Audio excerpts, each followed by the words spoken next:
Hey guys, today I want to share with you some tips when hardwiring a dashcam into your car. So over here I have a list of 10 things that you should remember about when making such installation. And the first thing that you should think about is the camera position.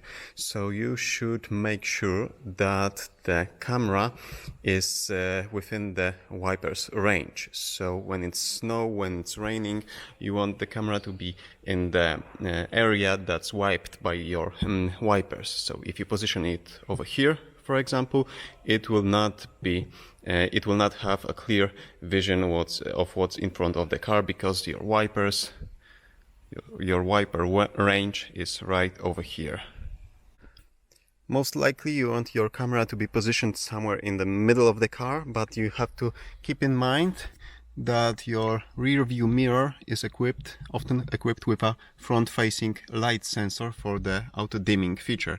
So you want to consider the position not to obstruct the light view for the dimming function. Third thing that you want to do is turn it on before sticking it to the windscreen permanently, and enter some kind of live view. If you don't have a display, there's usually an mobile app for your camera, and you want to check the live view from the camera just to make sure it's aligned properly, because your windscreen will be curved. You can have a irregular shape, and if you just stick it, you think it's straight, but it's not. You want to check if it's in fact pointing in the right direction. Most dashcams are equipped with this kind of 12 volt power adapter, but I strongly recommend to use fuse tabs. So you can tap into a fuse that's ignition hot or permanently on, and have a clean installation within your car without any wires hanging over here, and you don't have to sacrifice your 12 volt outlet for the dashcam, for example, if you at the same time want to charge your phone or power any other accessories. You can even go a step further and get a hardwiring kit, which will have two connections for the power, permanent 12 volts and ignition hot, and also ground connection over here. This will help you get the parking mode working properly, and it will make sure that you will not drain your battery, because it will monitor the battery, and if the voltage gets too low, it will cut down the power to the dashcam, just to make sure your battery will be charged enough to start the car when you need it. Whether you are using a hardwire kit or making your own electrical installation, you need to find a good place to position this step-down power converter. And I suggest not placing it in the headliner, because there's too hot over there, and this can damage this device, not even mention the fire hazard. But do it like this. Place it over here near your fuse box, so you will have a good access to it if needed. And in this case, there's even an adjustment for the voltage cutout to prevent battery drain. So you want to have access to this device to adjust it. When guiding the cables from the fuse box to the dashcam, you will most likely go under the A-pillar trim. And it's very important to hide the cables not over here, not just behind the door seal, but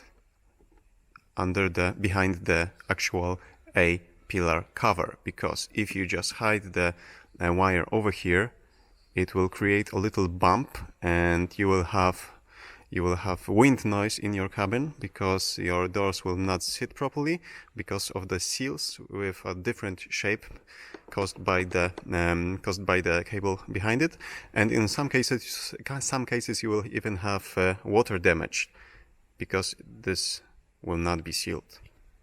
Crucial moment when guiding the cables is over here, when you are going from the A-pillar to the headliner, because you shouldn't go right over here just behind the A-pillar cover, but you should remove it and go behind the air curtain, which is hidden over here.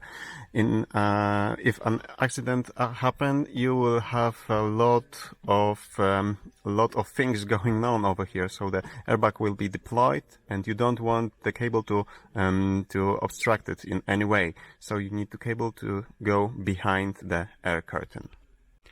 Also, it's a lot faster to just disassemble as much elements as you can, because it's faster this way. It took me about 5, maybe 10 minutes to remove all those elements over here. And if I try to guide the cables without removing this, just by prying, it will be much harder to do, and it will take much more time. And believe me, this is not my first installation of a wiring for a dashcam in a car. It's just very, very useful. It's very simple when you have those elements removed, and easy to do it. In fact, there's only just a couple points that you need to pry, maybe 4 screws that you need to remove, and this whole assembly can be removed. Of course, if you have some connections over here, like for the factory alarm or the microphone, you will have some faults in your car. So it's a good practice to have a diagnostic tool as well to clear those faults afterwards.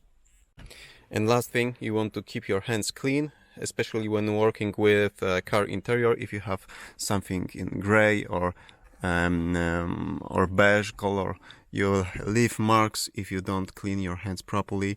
And each time you guide something behind the seal, you will have something on your fingers. So you need to clean your hands a lot. Okay, that's pretty much it. In the description below this video, I will try to leave more details, as well as a couple links to the hardwiring kit and other things that I'm using while performing such installation. I have prying tools, I have a digital multimeter and other stuff that's very useful when performing such job in a car.